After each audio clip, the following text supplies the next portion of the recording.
ADC বিপ্লব সরকার। যদি কোনো গাড়ির মধ্যে হাত দেন একসাথে যাবো কিন্তু আপনারা দাঁত ফেলা দেবো কুকুরের বাচ্চা কোথাকার কি মনে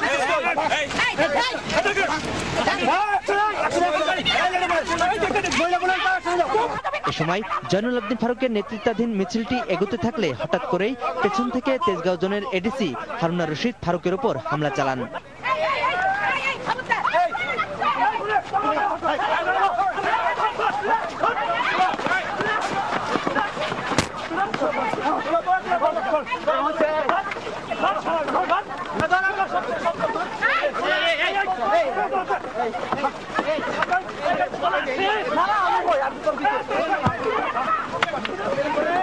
এক পর্যায়ে পুলিশের লাঠিপেটায় ফারুকের মাথা ফেটে যায়, খুলে যায় তার গায়ের টি শার্ট।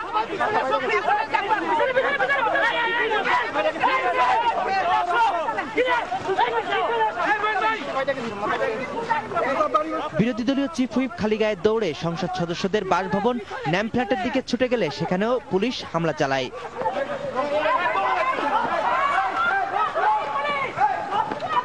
এমনকি লিফটে চড়তে গিয়েও পুলিশের হাত থেকে রেহাই পাননি বিরোধী দলীয় চিফ হুইপ।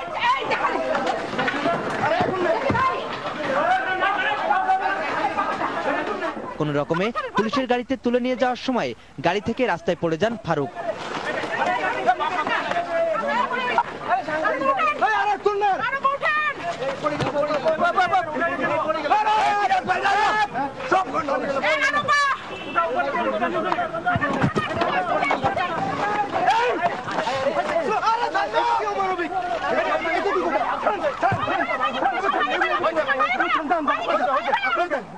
পরে তাকে বিএনপির সংসদ সদস্য সৈয়দা আসিফা আশরাফি পাপিয়ার বাসায় নিয়ে প্রাথমিক চিকিৎসা দেওয়া হয়। পরে সংসদের অ্যাম্বুলেন্সে তাকে ইউনাইটেড হাসপাতালে নিয়ে যাওয়া হয়। আমরা আইন শৃঙ্খলা বাহিনী হিসেবে আপনাকে তো বাস ভাঙতে দিতে পারিনি, তখন আমি তাকে ধরে আনার চেষ্টা করলাম। সে আবার এই কোনায় এসে ধাক্কাটা ফেলে দিয়ে আমাকে মারা উদ্যত হলো। পরে পিছন থেকে ওই যে দস্তাদস্তি শুরু হলো। এই শুরুর ফাঁকে হয়তো আমিও পড়ে আহত হয়ে গেলাম, আর উনি মানে আহত হয়েছে আমি শুনলাম যে উনিও পড়ে গেছে, পড়ে হয়তো আহত হইতে পারে। কয়েকজন বিরোধী দলের এমপি একদম মানে আপনার নাম উল্লেখ করে বলেছেন যে আপনি তাদের উপরে হামলা করেছেন।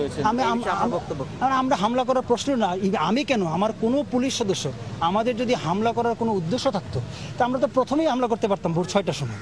আমরা তো কিছুই করিনি। শিবলি রেজা আহমেদ, এটিএন নিউজ, ঢাকা।